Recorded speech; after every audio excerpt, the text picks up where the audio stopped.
On a crisp spring afternoon in Los Angeles, a woman stepped onto the polished marble floor of one of the world's most exclusive beauty boutiques, Elysium Beauty and Cosmetics, nestled between the glittering storefronts of Rodeo Drive. Her presence should have blended in effortlessly with the luxury and refinement of her surroundings. She wasn't loud. She wasn't flashy. She didn't arrive in a convoy of luxury cars, nor did she flaunt designer logos stitched across her chest. She didn't need to. Her elegance spoke without noise. Her posture carried a history of quiet power. She walked like a woman who had been somewhere and who knew where she was going. But to the staff inside Elysium, Amara Blake was invisible. In a place obsessed with appearances, the assumption came swiftly. To them, she was just another black woman walking alone, clearly not their idea of a luxury customer. She wasn't adorned with gaudy symbols of wealth. She wasn't loud about their status. She didn't flash diamond earrings or ask to speak to a manager. She was simply there, calm, collected, browsing, and that somehow was enough to be seen as a threat. Within minutes, the unspoken dynamic of the room changed. She had entered with intention to pick up a rare skincare collection she had specially requested weeks ago, intended for a $50,000 a plate charity gala she herself had organized. But now she was navigating not just product displays, but the tension hanging heavy in there. White clients who had arrived after her were offered champagne and personal shoppers. One was ushered into a private consultation suite without even asking. Amara, she was followed. And then came the voice that would unravel everything. "This isn't a museum," came the words, crisp and condescending. Garrett Langston, the store's general manager, didn't bother to soften his tone. "If you're not purchasing anything, I'll have to ask you to leave." Amara turned, her expression unreadable, her hand still gently resting on a nearby display of imported French serums. "I didn't realize browsing was against store policy," she replied, her voice like velvet lined with steel. He didn't flinch. "We've had issues with influencers, people who come in to take pictures and waste time." His gaze narrowed, and some customers make others uncomfortable. There it was. The implication he didn't have the courage to say aloud. Amara didn't argue. She didn't raise her voice. But her silence carried weight. A refusal to validate the insult with outrage. It was the kind of silence born not of submission but of experience. A silence that said, "I've seen this before." Langston mistook her restraint for weakness. "We reserve the right to refuse service," he added louder this time, addressing not just Amara but the entire showroom. A few heads turned. Others pretended not to listen. Someone pulled out a phone, a young woman by the window, a new sales associate perhaps, froze, her eyes darting between Amara and her manager. The security guards arrived before Amara could speak again. They didn't ask questions, didn't ask for ID, didn't ask if she had an appointment or an order pending. They simply flanked her, two tall men in sharp suits and earpieces, and walked her toward the door. Amara didn't resist. But as the double-glass door swung open, the sun catching the gloss of the marble floor behind her, something happened. She turned just for a moment. Amara looked back, not with anger, not with fear, but with the knowing stillness of someone who had just witnessed a system show its truest face. Her silence once again said it all. "You just made the biggest mistake of your lives." To the crowd, it might have looked like just another difficult customer being escorted out. A woman who perhaps didn't understand the rules of the space she was in. Maybe she was trespassing. Maybe she couldn't afford to be there. That's the story the manager would later tell the corporate office. The story whispered between co-workers at the end of the day. But what none of them knew, what not even Langston could have imagined, was who Amara Blake really was. She wasn't just a customer. She was the woman married to one of the most powerful men in the world. A tech billionaire whose name made CEOs stammer. She wasn't just browsing. She was one of the brand's top clients. She wasn't just preparing for a gala. She was its architect, its heartbeat, its host. And her silence on that showroom floor wasn't retreat. It was calculation because Amara didn't need to prove she belonged. She would let the truth do that for her. What Garrett Langston didn't understand, what he never thought to ask, was that sometimes power doesn't announce itself with volume. Sometimes it walks in wearing a cashmere sweater and Italian flats. It doesn't demand attention. It waits and watches, and remembers every detail of the insult it's just been handed. And when it responds, it doesn't just demand justice. It rewrites the rules of the game entirely. This wasn't just another retail incident. It wasn't just another story of profiling or poor customer service. This was something else. A story about what happens when quiet dignity is mistaken for weakness. When prejudice is paraded as professionalism, and when one woman, calm and composed, decides she's done asking to be seen, Amara Blake didn't need to shout. The world was about to hear her anyway. The moment Amara Blake stepped out of Elysium Beauty and Cosmetics, she didn't collapse in tears. She didn't scream or curse beneath her breath. There was no scene, no frantic protest. She simply reached into her structured leather handbag, pulled out her phone, and made one call. Not to the press, not on social media, but to Julian. Julian Carter didn't answer with a casual hello. When he picked up, it was with the attentiveness of a man who knew that when his wife called in that tone, measured, quiet, too even, something had gone terribly wrong. "You won't believe what just happened," Amara said, her voice low but unmistakably composed. Julian didn't ask if she was okay. He knew Amara too well.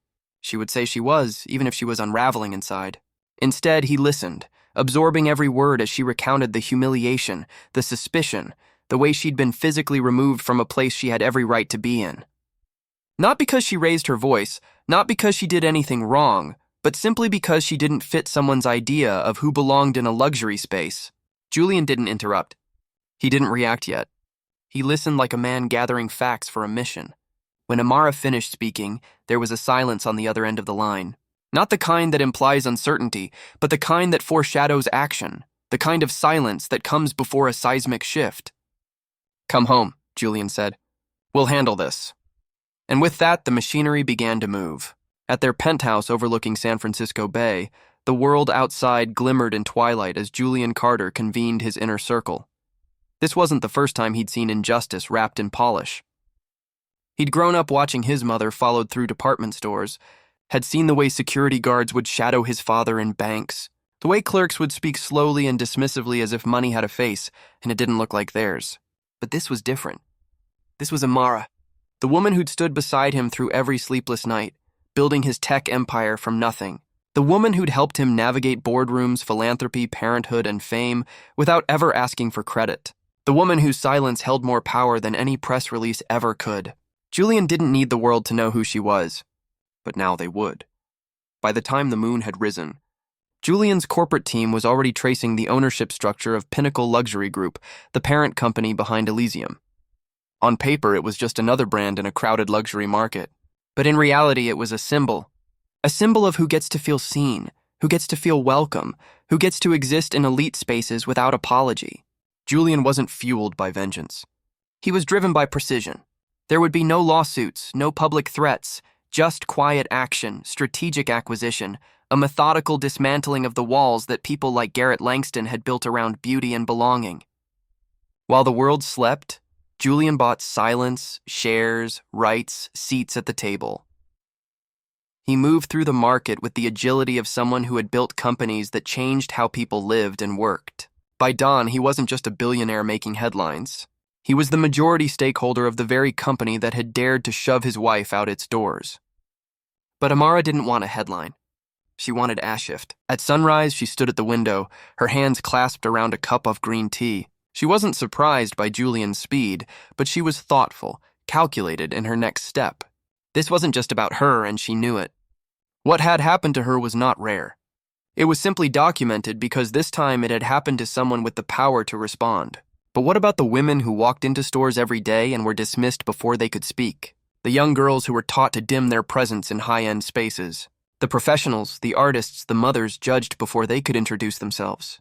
That was who Amara thought about as she prepared for what came next. She didn't want Garrett Langston to be fired just for optics.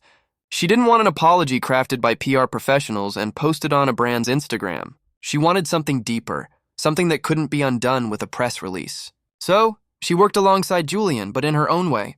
While he secured ownership, she began building the vision for what would replace Elysium's hollow opulence.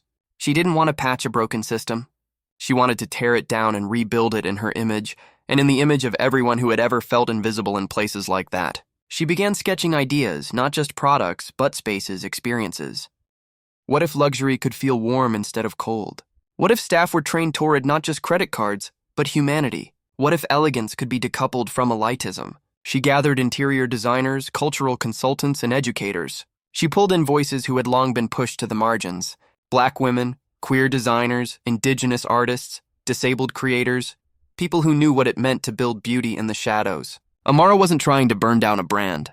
She was preparing to give birth to a movement. But through it all, she remained quiet in public. No interviews, no social media rants. She let her silence speak. Because Amara understood something few did. The most enduring kind of power doesn't come from shouting. It comes from reshaping the very room that once tried to push you out. That week, the staff at Elysium continued business as usual. Garrett Langston bragged about handling a situation. Customers came and went, unaware of the storm gathering just beyond the skyline. The store's windows gleamed in the California sun, but behind them something was rotting. A culture of exclusion, polished and perfumed, but decaying at its core. And all the while, Amara waited, not for revenge, but for the right moment, when the silence would break, and the legacy would begin. The morning that changed everything began not with a roar, but with stillness. At precisely 9:58 a.m., the doors of Elysium Beauty's Rodeo Drive flagship store swung open, not with the clatter of chaos, but with a kind of poised finality. Like the turning of apage in a story everyone assumed they already knew, no one inside the store expected what was coming. The sales associates were too busy greeting morning customers. The store manager was preparing for his first high-ticket consultation. And the same quiet culture of curated luxury hummed through the showroom like white noise, inviting foursome, impenetrable for others. Then she walked in. Amara Blake, dressed in a sleek dove-gray pantsuit with pearl detailing, and her hair swept into a low shiny. No statement jewelry, no entourage, no fanfare. Her only accessory was a thin portfolio tucked under her arm and the presence of someone who knew she didn't need to announce her power, because her very existence in that moment was the announcement. Behind her followed Julian Carter, sharp in his tailored navy suit, but letting Amara lead. This was her reckoning. This was her name that had been disregarded, her dignity that had been dragged, her silence that had been misread. Flanking them were two of Julian's senior legal advisors, 3 key board members of Pinnacle Luxury Group, and a quiet but formidable woman named Keisha Delmare, the new chief inclusion officer Amara had appointed 3 days earlier. The shift in energy was palpable. It was like the temperature in the room had dropped 10 degrees. The hum of conversation stilled. A champagne flute somewhere clinked awkwardly against glass. The store manager, Garrett Langston, who had spent the week recapping the situation with smug pride to colleagues, turned at the sound of the door. His confident smile faltered the moment his eyes met Amara's. A flush of confusion, then disbelief, then panic spread across his face. His mind scrambled to recalibrate, to grasp what this meant. Before he could open his mouth, one of the legal advisors stepped forward and handed him a sealed folder. "This is for you," the man said evenly. "Effective immediately, you are relieved of your position as store manager. Your access to company systems and property has been revoked. You'll be escorted from the premises following an HR debrief." Gasps filled the space. Garrett stammered. "Wait, what is this? Who are you people?" Julian finally spoke, his voice low, clear, and iron-wrapped. "You remember my wife, don't you?" He motioned to Amara without taking his eyes off Garrett. "She was here 6 days ago. You had her removed. No name check. No interest in her identity. Just assumption and force." Garrett's mouth opened, but no sound emerged. His mind replayed that moment. The woman he'd mocked, dismissed, expelled, now standing in front of him with a quiet power of someone who had come back not to ask for justice, but to deliver it. "You didn't know who she was," Julian continued, "because you didn't care to the problem."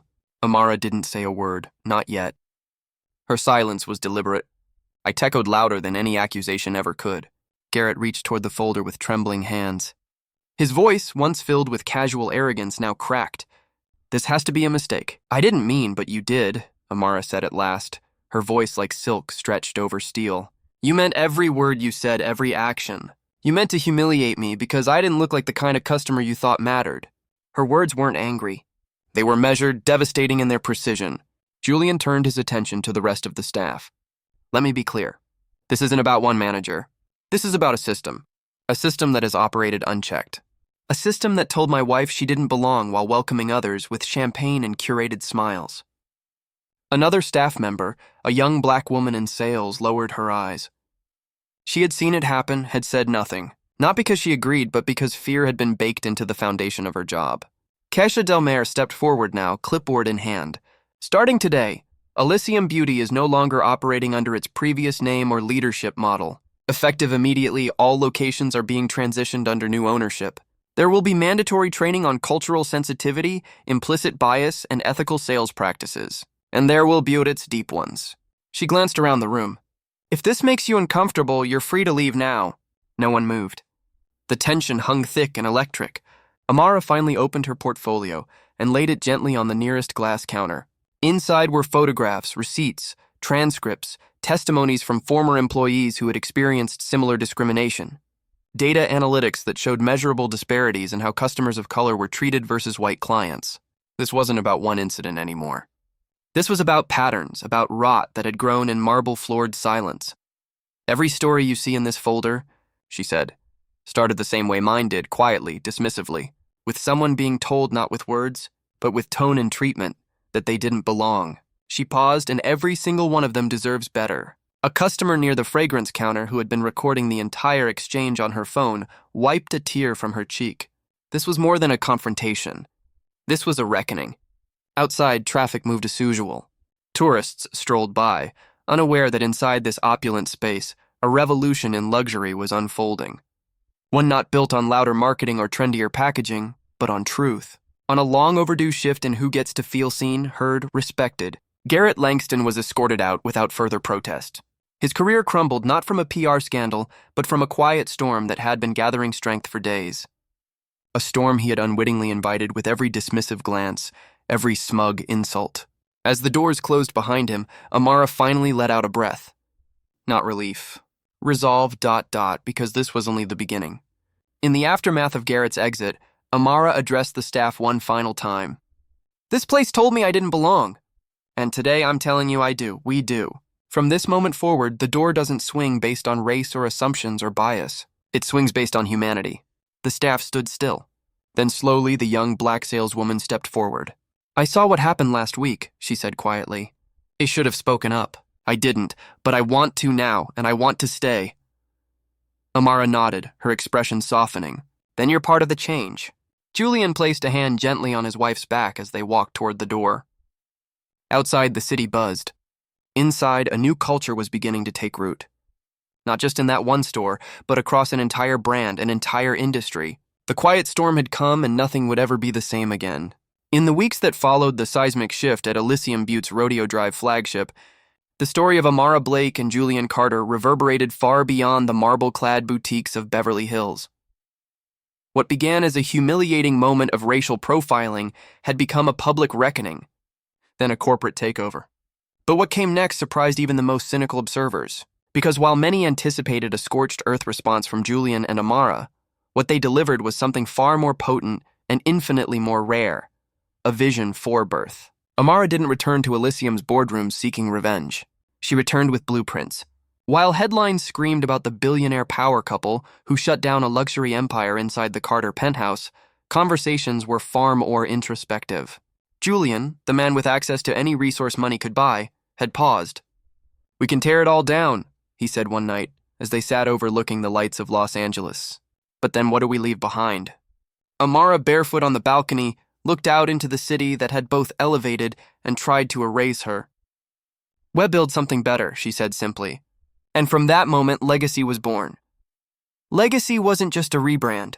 It was a total rewrite of what luxury meant. Amara understood something the industry had long refused to accept, that exclusivity didn't have to mean exclusion, that prestige wasn't diluted by diversity, that people didn't need to be dazzled by cold perfection. They needed to feel seen, understood, respected. She began with Space Dot. The sterile white-walled aesthetic that once defined Elysium stores was dismantled. Legacy would be warm, rich earth tones, textures that invited touch, not intimidation. Walls would hold not just product displays, but stories. Portraits of designers from underrepresented communities, artists whose cultures had shaped the beauty world long before they were ever credited. Storefronts would no longer be sealed temples of aspiration. They would be open galleries of belonging. Hiring practices were the next battleground. Amara didn't want traditional resumes stacked with luxury brand names. She wanted empathy, cultural fluency-led experience. Each new employee underwent an extensive interview, not just to vet skills, but to explore values. What does respect look like to you? She asked every candidate personally, describe a time you helped someone feel like they belonged. These weren't rhetorical questions. They were foundations because Amara knew a business built on authenticity could only thrive if it was run by people who carried it in their bones. Training was overhauled. It wasn't enough to give someone a sales pitch and a fragrance primer. Legacy employees learned history, their role of race and class in the evolution of the beauty industry, how certain skin tones had long been excluded from nude palettes, how language, posture, even eye contact could carry microaggressions. They practiced accountability, not perfection. They role-played difficult moments, and each training ended with a single prompt. How will you use your role to create dignity for others? The products changed too. Amara curated a lineup that fused high science with heritage. Korean skincare rooted in ancestral rituals. Indigenous botanical sourced ethically. She launched the Legacy New Creators Initiative, a grant and mentorship program for Black, brown, and indigenous product formulators, fragrance artists, and beauty entrepreneurs. You shouldn't need a celebrity cosigner or generational wealth to have your brilliance on these shelves, she said at the initiative's debut. Within a month, over 4,000 applications poured in.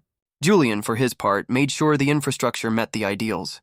He rewired the supply chain to support small batch makers, developed profit-sharing models that rewarded inclusive practices, created a tech-driven feedback system so customers could anonymously report both praise and bias. If we say we care about people, we have to design systems that listen to them, he said at an internal summit.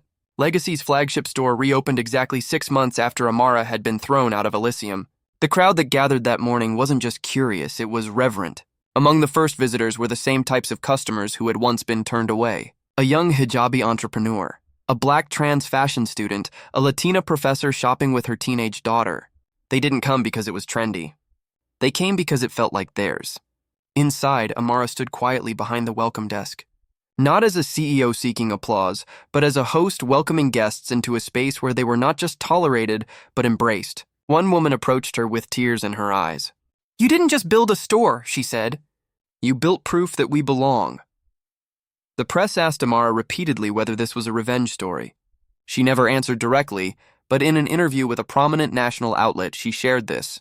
"People expected us to dismantle the building brick by brick. But what good is proving someone wrong if it doesn't create space for others to be rightfully seen?" Legacy is not about revenge. It's about redesign. It's about giving people what they always deserved but were too often denied. A luxury experience where they don't have to leave parts of themselves at the door. And quietly, Legacy began to thrive. Customer loyalty soared. Communities that had been previously sidelined became ambassadors. Influencers posted less about products and more about how the store made them feel. Families shopped together without fear of judgment. And perhaps most remarkably, former Elysium employees reached out, some to apologize, others to ask if they could be part of this new chapter. Amara welcomed them. Not all, but some. The ones who showed a willingness to grow, learn. This place isn't about perfection, she reminded them. It's about presence. It's about how we show up for each other. By the end of the first fiscal quarter, Legacy had outperformed Elysium's previous high by 28%. But for Julian and Amara, those numbers weren't the victory.